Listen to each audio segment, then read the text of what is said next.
So I have to make a confession. I am a massive Lord of the Rings geek. I've seen each one of the films like 30 times. They were a staple part of my childhood and they have informed my very existence. I have school friends which I can have an entire conversation with just exchanging Lord of the Rings quotes.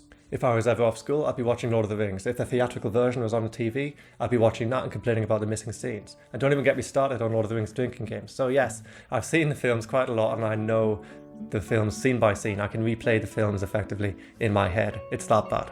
So why on earth am I talking about Lord of the Rings? Well, I wanted to make the first video today in a series in which I type Lord of the Rings characters. I find fictional characters as useful constructs in order to demonstrate the differences between one type and another. Because while in real life humans are very multifaceted, there's lots of individual variation, and therefore no type description, no matter how good it is, will ever match a single person completely. However, with fiction, characters are created specifically to present the extremes of interpersonal variation. A character is an extremely hyperbolic construct, and as such it is useful. It is useful as a tool in order to present the stark contrast between one extreme of one type and one extreme of another.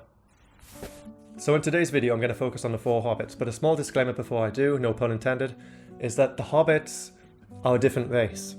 The Hobbits are Hobbits. They're not humans, they're hobbits, and therefore these constructs are not supposed to be replicas of human beings. Yes, there's a lot of overlap between humans and hobbits within Middle-earth, and they're probably the most similar in terms of racial characteristics, but there's still a lot of difference between them. CPT and all Jungian typological systems are constructed based upon humans. They're constructed in order to type human beings. So whenever you see a hobbit given a type, take it with a grain of salt, because this is going to be a hobbit version of that type and not a human version. If you all like this video, let me know and I'll keep making them. It's going to be like maybe a once a month thing, maybe once every 2 months, but I'd absolutely love to hear your thoughts on it, and then I can determine how many of these videos I'm going to make. And I hope in advance that you enjoy this more fun application of CPT theory.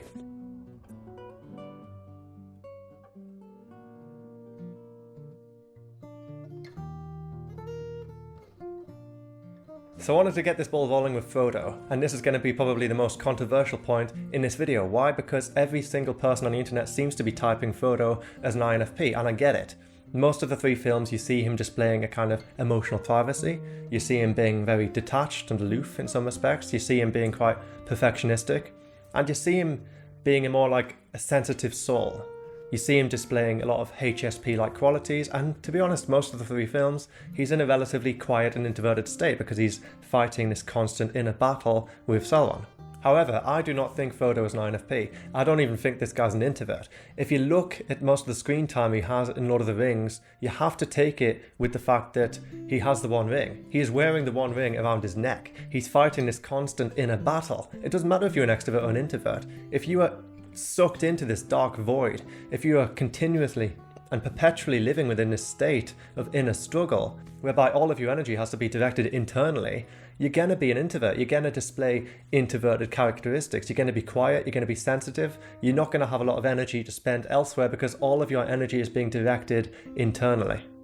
So in order to get a clear idea of what type Frodo actually is, you need to go to the start of the Fellowship of the Ring. You need to go to the very start before he even is introduced to the One Ring. You need to see him in his natural habitat. You need to see him in a state which is representative of how he would be in a normal, healthy position. If you look at his behaviour at the very beginning of the film, let's say we take the first scene. The first scene has him, under a tree, he's writing poetry, very INFP-like imagery. However, he might just be getting some alone time. Every type needs alone time, and there are many extroverted types that love to spend time by themselves in nature, getting stuff done in a situation and an environment whereby they can concentrate. However, as soon as he hears Gandalf coming, he just switches into alert mode. This is his default state. He just gets this massive wave of energy, and then he darts over there, and the first thing he does when he sees him is make a practical joke. And he's very happy to take this risk. He's happy to just bounce an idea. He wants to bounce an idea of Gandalf, and then he's absolutely relieved to see Gandalf bouncing the idea back onto him. And then they engage in this kind of back and forth. Yes, he hasn't seen Gandalf in a while, and yes, an INFP can have an extroverted side. But the first introduction of Frodo is someone with a lot of energy.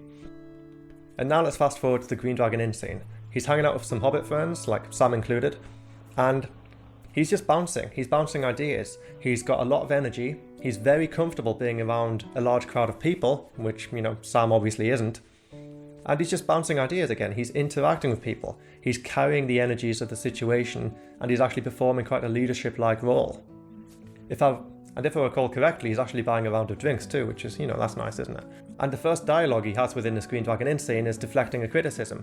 One of his older Hobbit friends or affiliates directs a criticism at Bilbo, his uncle, and then he deflects it. The person says something to the effect of, "Your uncle's a bit weird, just like you." And Frodo's like, "I'm proud of it. Cheers." So this is showing someone who's very secure in who he is. He just wants to be himself, and he wants to have a reputation for being unrelentingly who he is, while simultaneously taking in the vast, plethoric external landscape and acting in a manner which will assure a fair amount of harmony and accord, while also standing up for the little guy. So this is one small hint of him taking on a cause, but then the next one is even bigger, because you see him egging Sam on to ask Rosie, the person Sam fancies, for a dance. He literally just says, "Sam, go ahead, do it, just absolutely get on it."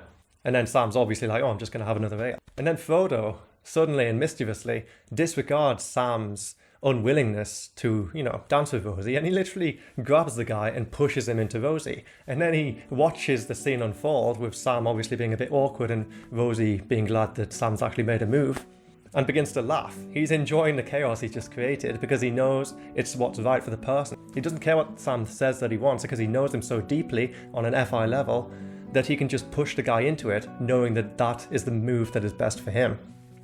And this is why Sam loves him so much, and why Sam later becomes Frodo's champion, because Frodo has always been his champion. Frodo has always been the person who connected with Sam, who reached out to Sam and gave Sam a place, understood Sam and gave Sam a space in which he can be himself, a space in which he is comfortable to grow and develop. So what personality type are we assigning to Frodo so far? Does he sound like an INFP? Because I don't think so. I have actually described an INFP character within this scene, but it wasn't Frodo. I think Frodo is an ENFP. Why? Because he has the introvert feeling authority of the ENFP. He is a champion. He is someone who takes on the cause of other people, who connects very deeply with others, but then is compelled by that connection as an authority to push him forward using an NETE, extrovert intuition, extrovert thinking methodology. He's a just do it kind of guy. He's someone who takes in the atmosphere and acts on it not according to the emotional harmony, but according to the development of people, according to the cause that he believes in, and acts on a larger scale according to what he personally feels is best for his Hobbit world. He forms very deep connections with people, and like a lot of ENFPs, he only has a few close friends and a lot of casual, happy connections. He forms a few very close relationships, such as, Sam, Pippin, Merry, Gandalf, Bilbo, but then he knows a lot of other people. He has a very wide circle of connections. This is typical ENFP social methodology. They know lots of people. They have a lot of affiliates, but they tend not to have a massive amount of really close friends who they confide in. And don't forget, Frodo isn't someone who confides in people generally. He's very private with his emotions. He's a typical ENFP. He takes on challenges and then he doesn't want to share that. He doesn't want to share the load. So now I want to visit a few more scenes in the films, just to hammer the point home. Let's take the scene when Gandalf introduces Frodo to the One Ring. Frodo springs into action. He knows immediately what is best. He knows immediately what he has to do. He immediately takes on the cause. Don't forget, ENFPs tend to be yes people, especially when it's something they believe in. If a close friend of them asks them to do something which is congruent to their values, they will do it. They won't ask questions. They'll just say, "Yes, I will do this for you. I will do this for humanity. I will do this for myself and my own moral compass." And he immediately goes into plan mode. He immediately asks, "Can I cross countries? I'm already thinking of new conjectures. I'm already doing the NETE planning at the behest of my FI-SI specificity." And as soon as Sam gets tagged along, Frodo immediately takes a leadership role. As soon as they bump into Merry and Pippin, Frodo monitors the situation, not the social situation. He's not concerned about the FE kind of etiquette. He's concerned about getting the task done and making sure this task is completed effectively. He tells them to get off the road. He tells them to put out the fire in Weathertop. He's constantly leading, and then he's defending Aragorn as their leader. He's making sure that there's no disharmony within the ranks. And he continues to play a leadership role until he gets stabbed by the Witch King, at which point, yes, he's poisoned by a Nazgul blade. He's out of it. I don't give you an introvert and extrovert. If you get stabbed, if you get poisoned, if you get put into fever, you're just going to be in your own world. That's just how it is. He was delirious, therefore you cannot base Frodo's behaviour when he's in a deleterious state, when he's under the influence of the One Ring, as an accurate representation of who he is as a person. However, as soon as Frodo recovers from his wound, he springs back into that ENFP action mode. He then attends the Council of Elrond and sees firsthand how difficult the ring is to destroy, and secondly, from Boromir's account of Mordor, has created a very vivid depiction within his mind of just how horrendous a journey to Mordor would be. However, as soon as he sees nobody else is willing to take on this responsibility, he does so. He literally stands up and says, "I will take the ring to Mordor, though I do not know the way." That is such an ENFP quality. He's taking on the responsibility of humanity. He's taking on the responsibility of life as we know it. He's taking on this cause, and he is willing to bear this burden alone. He is willing to do what has to be done.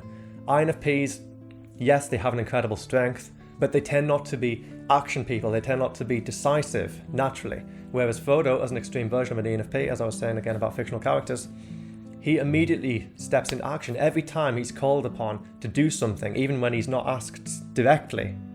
He will assume the responsibility. He will assume the burden.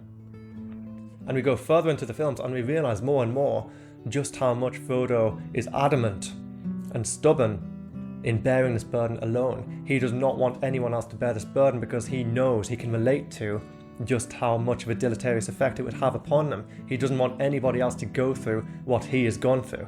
He wants to maintain this as himself. He wants to be the martyr. ENFPs are classic martyrs, especially when they're adopting so much responsibility. ENFPs will push themselves to their very limits. The more people ask them to do things, the more responsibilities they will take on. Even if somebody hasn't asked them to do something, if it seems like the right thing to do according to the moral compass, they will do it. They don't care about their limits. They're constantly pushing their limits. They're constantly pushing how much they can get done at once. And Frodo is the biggest example of this. He not only carries the ring to Mordor, he not only navigates the social framework of the Fellowship of the Ring, he not only tries to be there for Sam and maintain a level of morale, he not only tries to save Sméagol from his own demise, but all the while he's undergoing this massive internal struggle. This is a sign of an extrovert. Not only can he deal with this massive internal struggle, he still has energy to direct externally. He can still call upon his hidden ENFP reserves in order to do what has to be done. But did Frodo change personality type? Did he go from being an ENFP to an INFP at the end of the films? Maybe. I mean, if anything can change a personality type, it would be the influence of the One Ring. But I would say probably not. I think even though he does become more introverted, I mean, who wouldn't? He does need a lot more alone time. He's just a wounded individual at the end of the films. I think the character remains an ENFP, he just becomes a quieter one. There's plenty of ENFPs in the world who have went through bad experiences and have become quite withdrawn and introverted. I mean, there's plenty of ENFPs in the world who are introverted by nature anyway. So yes, he becomes more quiet, yes, he becomes more solitary, but he retains nonetheless that decision-making quality as shown in the epilogue of the final film.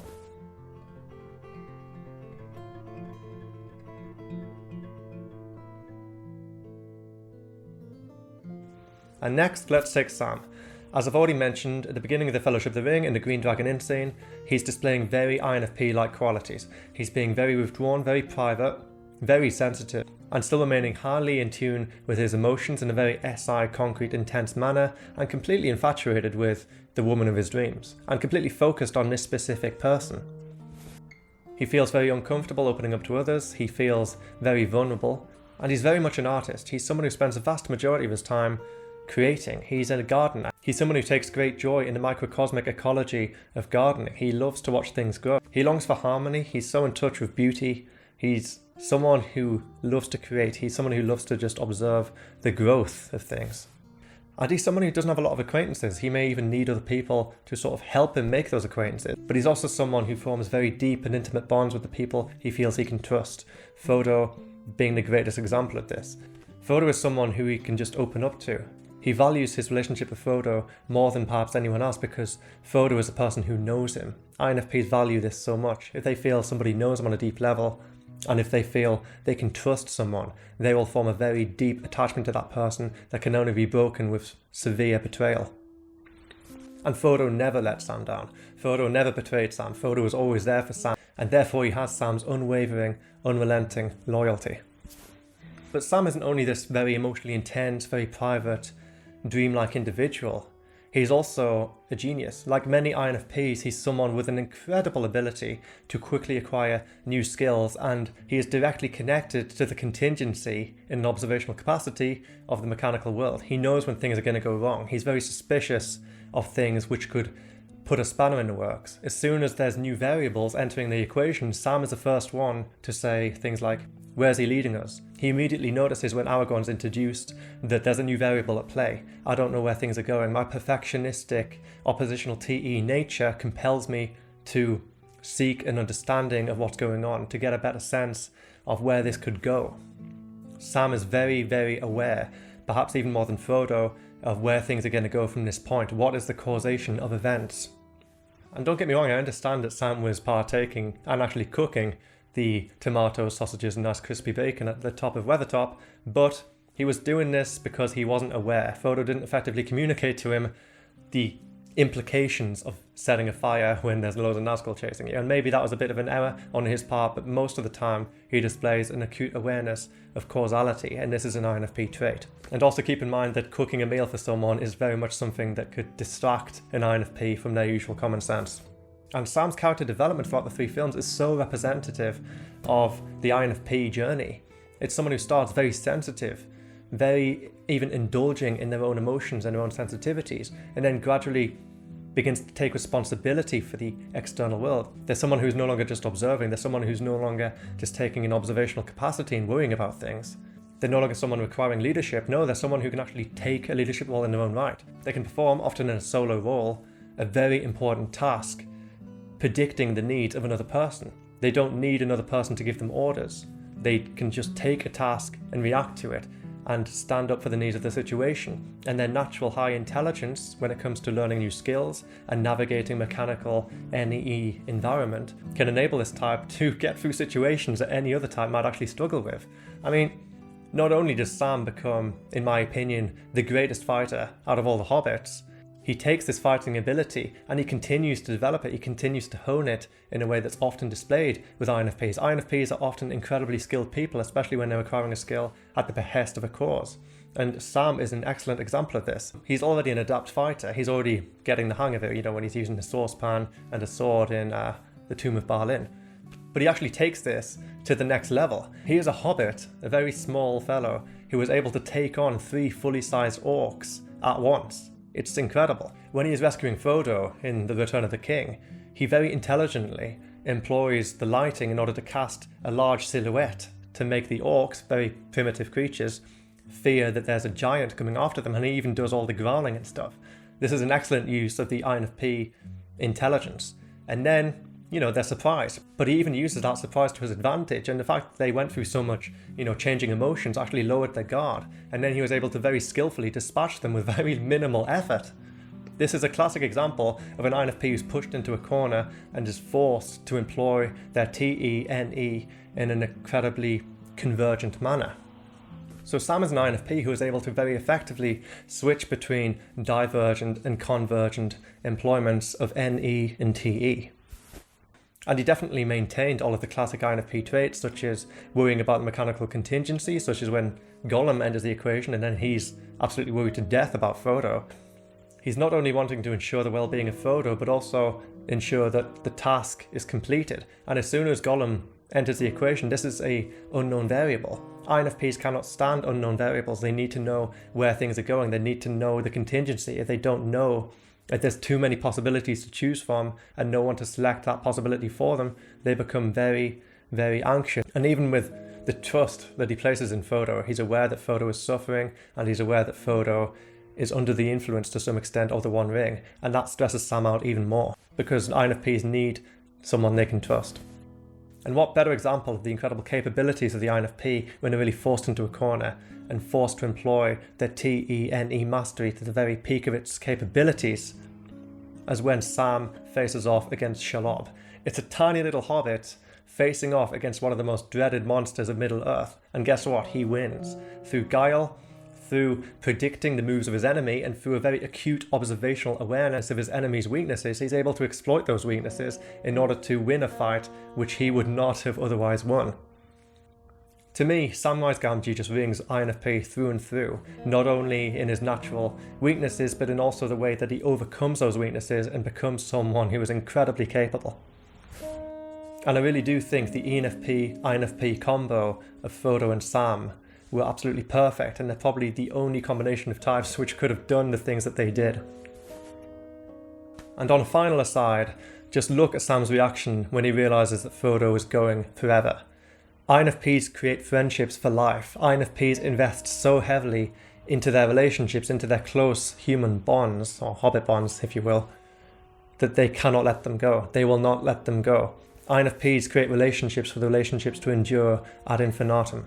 They do not want to lose their friends, they do not want to lose their loved ones, and they will ensure that their very deepest relationships last for as long as they can possibly last. That's why out of all the hobbits, Sam was the most sad and reluctant to see Frodo leave, even though he was aware that it was the right thing to do, even though he was aware there was no other way this could go. He still couldn't accept it. He still wanted to resist. He still told Frodo, "You can't leave."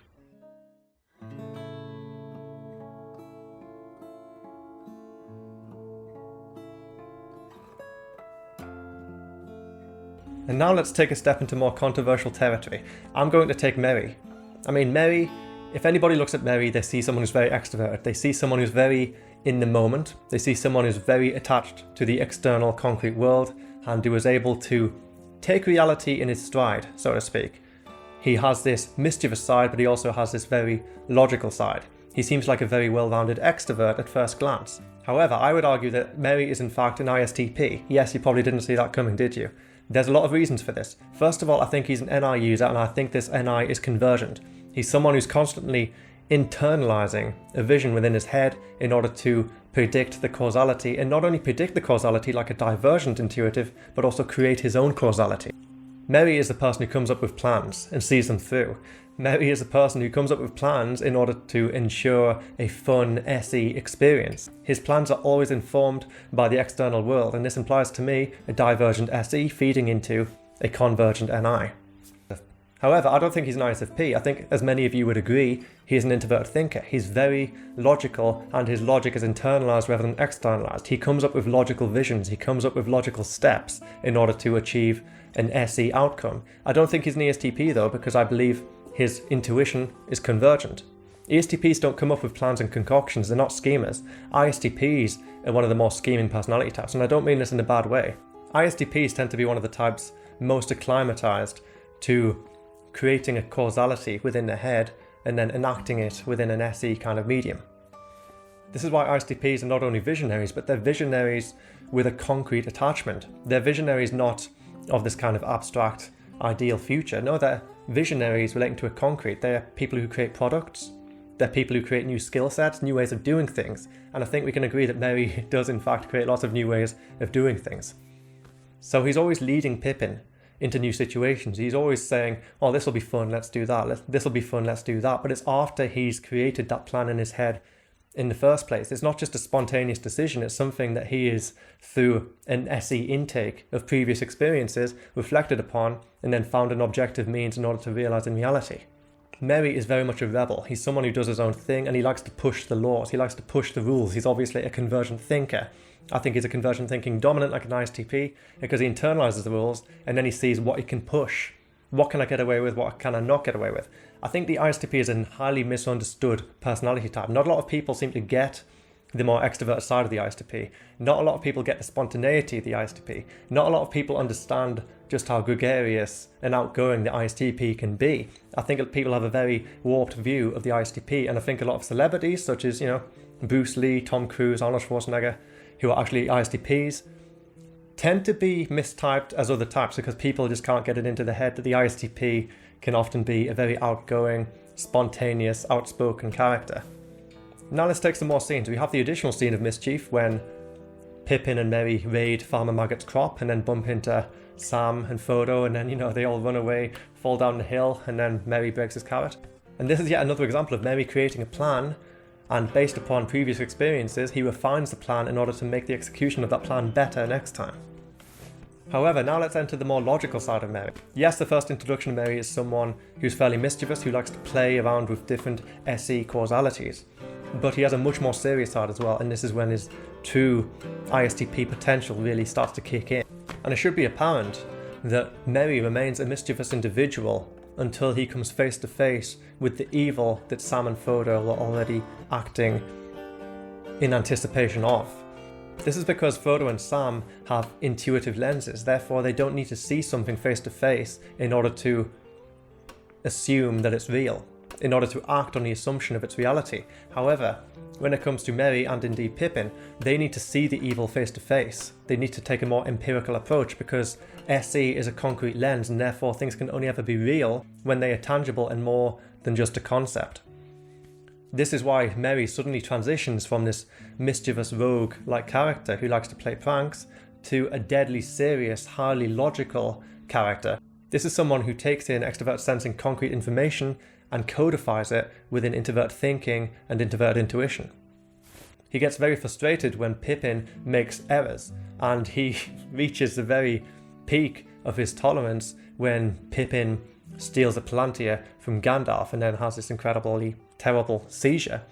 And he's aware not only of his concern for his friend, but even more than that, he's thinking about it in a highly objective way, and he's thinking, oh crap, now Sauron knows where we are. What am I going to do about this? Merry is an incredibly logical character, and he forms his logical plans of the future and logical skill acquisition, such as combat, at the behest of extroverted feeling and extroverted sensing. Merry is a very sociable character, and it is the extroverted feeling of the ISTP which often propels various ISTP celebrity figures into the spotlight and gives them a larger-than-life character. What's often misunderstood about ISTPs is that they are very humanistic. They are very humanitarian when they are pushed into the corner. When things really get serious, when they're no longer messing about, ISTPs become heavily invested in the future of humanity, in the future of life as a whole, just as Merry does when he tries to urge the Ents within the Two Towers to action. He creates an incredibly impassioned speech in order to rally the Ents behind him. This is an ISTP performing a leadership role. Merry sees that Frodo is running. He sees and instantly reads in Frodo's face that Frodo intends to go to Mordor alone. And he takes this at face value. He says, okay, this is the reality.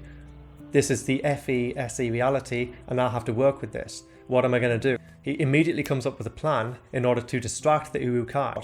He just says, I'm going to do this. I'm expecting Pippin to follow me and help me in this, but even if he doesn't, I'm doing this because I'm invested in this plan of action. He gets up and then he starts, shouting. He starts drawing the Uruk-hai's attention and immediately sees that it's working. He doesn't seek affirmation that it's working. He doesn't need to shout out loud that it's working. He knows it's working. He trusted in his plan.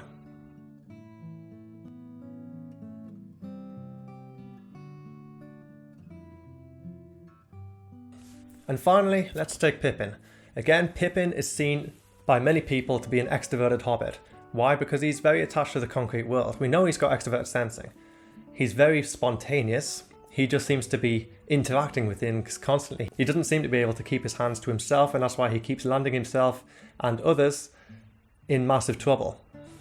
So yeah, people might shout the terms ESFP, ESTP because of his natural spontaneity, the fact that he's intrinsically connected to the concrete world and seeks to manipulate it.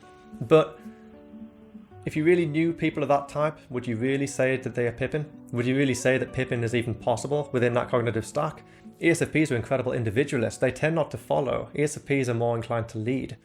ESTPs, yeah, okay, they can often perform an assistive role, but they're still very logical types because they have a TI authority, therefore they're not going to be stupid. They're very aware of the contingency of the external world. But the thing is, I don't think Pippin's an extrovert. I think Pippin often behaves with extroverted mannerisms, just as any introverted type can, but I actually believe Pippin is an ISFP. Why? Because Pippin fits neatly into the model of an ISFP with an undeveloped and relatively unactivated introverted intuition. Introverted intuition is often unactivated in ISFPs because it's so easy to do so. It's so easy for the ISFP when they're growing up, surrounded by lots of people and lots of opportunities to conform, lots of archetypes just handed to them so they can just act like some kind of generic archetype of society. So they don't need to think for themselves, they don't need to assess their own identity, and therefore they just get caught within this kind of FI, SI, SE kind of loop of just behaving spontaneously. A lot of the most seemingly extroverted and spontaneous celebrities, and Kanye West I believe to be one of them, are ISFPs.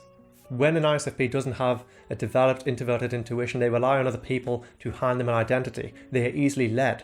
They tend to just cling on to people who can provide to them rich, concrete experiences, and Pippin is such a great example of this. He is easily led by Merry. He doesn't need to think for himself, and whenever he tries to interact with things, because he hasn't developed an NI contingency, he's unaware of the implications. This is a very common trap for the ISFP to fall into, especially in early adult life. They're not aware of the implications of their actions and they make stupid decisions that they later regret. However, Pippin grows and he learns from his errors, he learns from his mistakes, he reflects upon them, and with gradual, continued reflection, he activates his introverted, intuitive, convergent auxiliary. He is able to create plans, he is able to empathize strongly with other people and form his own identity through the summation of his own concrete experiences. Pippin becomes an individual. Pippin becomes someone who is able to just make decisions for himself. And the greatest example of Pippin's character development is when he, where Merry had failed, successfully manages to manipulate Treebeard, if you like, in order to take the hobbits to Isengard. He literally convinces Treebeard that it's the best thing for the hobbits to do. He literally convinces Treebeard, against all kind of rationality, that Isengard is the best place the hobbits could be. The closer they are to danger, the further they are from harm, Pippin says. And that doesn't make a lot of sense, but it doesn't matter because he was able to convince Treebeard to do this. And this activated the contingency of the Ents going to war. Pippin is the sole reason Isengard was destroyed. Pippin effectively defeated Saruman through his wit, and this is an incredible example of an ISFP relating to a person and telling the person what they need to hear in order to get that person to do the right thing. But my personal favourite example of Pippin's character evolution is in The Return of the King when he talks to Faramir. He sees how badly Denethor, Faramir's father, treats Faramir, and he empathises so strongly with Faramir. But not only that though, he empathises with Faramir and then talks to him one-on-one. Where he saw Faramir's confidence had depleted, he literally fills it back up, perhaps higher than it has ever been. Pippin was able to empathise with Faramir so strongly in order to form the words necessary to get Faramir's confidence back up. He literally tells Faramir that his father does love him. He fills Faramir with hope. He fills Faramir with confidence, and is just a sign of how wise and reflective Pippin becomes throughout the course of the 3 films. And just to hammer the final nail home, the way that Pippin moves seamlessly across human archetypes and adjusts his sense of identity to the needs of the situation is such a good example of the incredible FI-NI capabilities of the ISFP.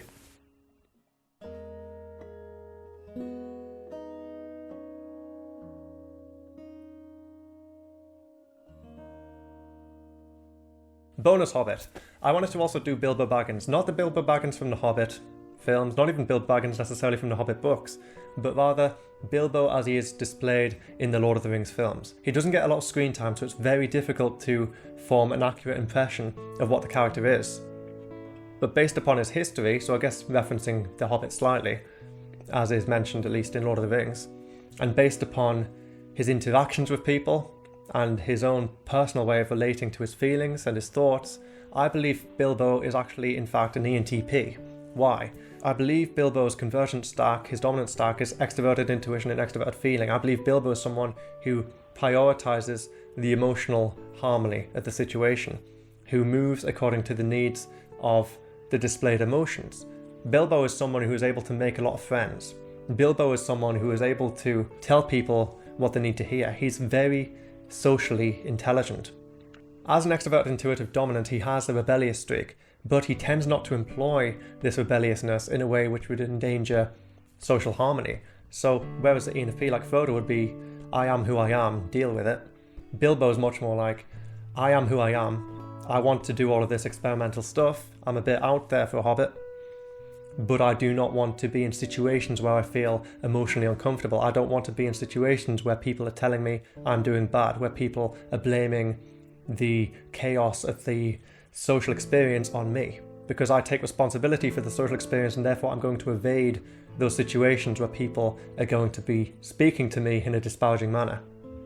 Like many ENTPs, Bilbo needs a lot of time by himself, but it's not time by himself to express himself in an emotional way. It's time by himself in order to create things. And the thing that Bilbo wanted to create was a book, a massive log of his entire journey in self-development. And in fact, I am going to reference The Hobbit briefly. The way in which Bilbo was able to navigate and successfully survive all the trials and tribulations he went through, even when he was alone, wasn't through skill, and it wasn't through a TE employment of a skill set or force. No, he managed to get through the situations, such as in Gollum's cave, such as with Smaug, through guile. He was able to employ a social framework in order to navigate the situation and use the natural wit of the ENTP cognitive stack in order to get through the situations, in order to disarm his opponents, in order to trap his opponents into word games. This is a classic ENTP, and the fact that he's naturally rebellious as far as hobbits go, the fact that he's naturally seeking new adventures, especially when it's with other people, give even more arguments as to why this character is in fact an ENTP. But let's just look at his footage in The Lord of the Rings itself.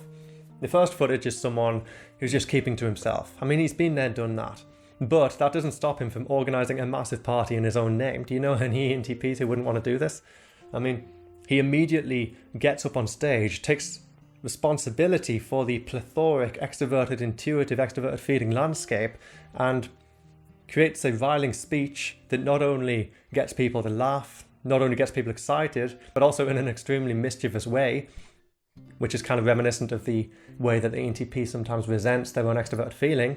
He puts on the One Ring in the middle of everyone else for the first time ever. He absolutely loved doing that, and he'd probably been planning that for a very, very long time. Because it was an expression of resentment towards the introverted sensing kind of etiquette of hobbitdom, of the Shire. And it was a kind of additional resentment of his extroverted feeling, of his constant need to either evade social harmony or, more commonly, create social harmony. Because Bilbo is someone who's very individualistic. He's someone who wants to be his own person, and therefore he'll resent those sides of himself which compel him to abide by the wishes of other people.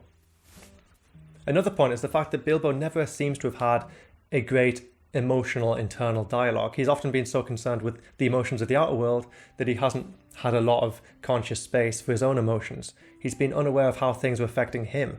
And when he speaks about his own emotions, he needs to speak in metaphors and symbols in order to get how he feels across, because he's experiencing a holistic picture, an introverted intuition, introverted feeling sensation of his emotions, of his emotional state. He uses the term, he feels like butter spread across too much bread.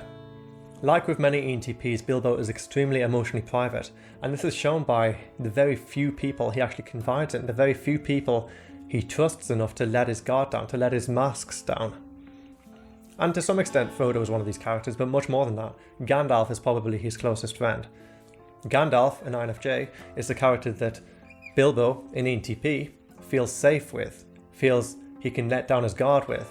And when Gandalf and Bilbo are smoking weed at the top of the hill overlooking, the birthday party celebrations, it is Bilbo who's talking very confidently about this thing, this object being better than any other object when he's talking about, the finest weed in the South Farthing. And Gandalf in a typical INFJ way sort of says, oh well, that's your opinion, whatever. I'm not going to voice my opinion because I'm going to let you do your ENTP thing. Bilbo is very much leading that social situation. When it's Gandalf and Bilbo in a room, or on a hill in this case, Bilbo is the one feeding the emotional atmosphere, and Gandalf is the one abiding by it. This is a convergent extrovert feeler with a divergent extrovert feeler. ENTPs as a whole tend to be very attracted to objects, to things, to having possessions. And so it's little wonder that Bilbo so happily took home a variety of elven treasures with him at the end of The Hobbit, and why it was so meaningful to Bilbo when he gave anyone else one of his possessions. He presented the mithril shirt to Frodo with an incredible amount of pride in his eyes, because objects of the ENTP tend to be extensions of who they are. And obviously no one person or hobbit or whatever would ever want to give up the One Ring. But I do think the way that Bilbo resisted having to give the One Ring up, or even admitting that he had it in the first place in The Hobbit, does further enforce the idea that he has the typical ENTP attachment to objects, especially when the object has a utility. And Bilbo was always about the utility of the One Ring. He wasn't just about having the One Ring just as this nice thing, as it's precious. No, for Bilbo, the One Ring was always connected to a utility that could have social implications in order to get out of situations and in order to aid other people. And as a final point, the ENTP, out of all the types, is one of the most likely to heavily invest in how they are perceived by other people. Try to ensure that people perceive them in the best possible way, because at the end of the day, this is a type who heavily relies on, at least naturally, the affirmation of other people. Bilbo is a great example of this. He always wants to be seen in the best possible light, even by Frodo.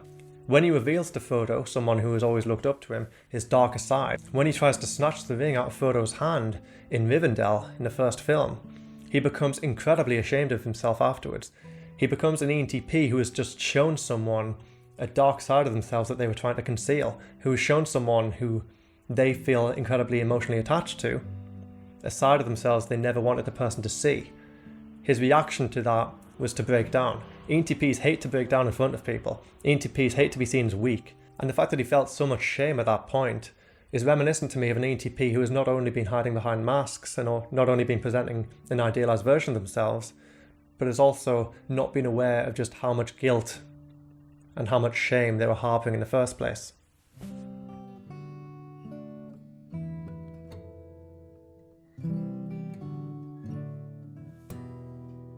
So that was the first video in a potential Lord of the Rings series. I'd absolutely love to know what your own thoughts are on my typology within this video. Do you think it's accurate? Do you have your own ideas of what specific personality types the characters are that I've mentioned? I'd absolutely love to know your own theory, your own ideas, your own logic behind your own typological assessment, and let me know what you agree with and what you disagree with.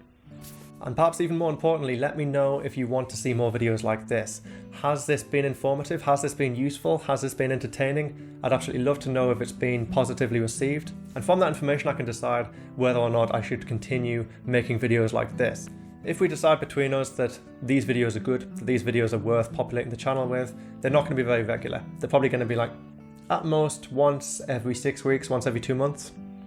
But I feel if this video has been of value to you, I'd be very happy to continue making them because, to be honest, I love Lord of the Rings, as I've already mentioned, and this has been a fairly time-consuming but really fun activity for me. So as always, thank you so much for watching that. I hope it was informative, I hope it was enjoyable, and let me know if you want me to do more videos like this. Make sure to leave a like, it really does help the channel grow and develop. And if you haven't already done so, make sure to click that subscribe button down below to stay notified of future content. I upload a video at least once every week, and I'll be back, same place, same time, next week. Take care.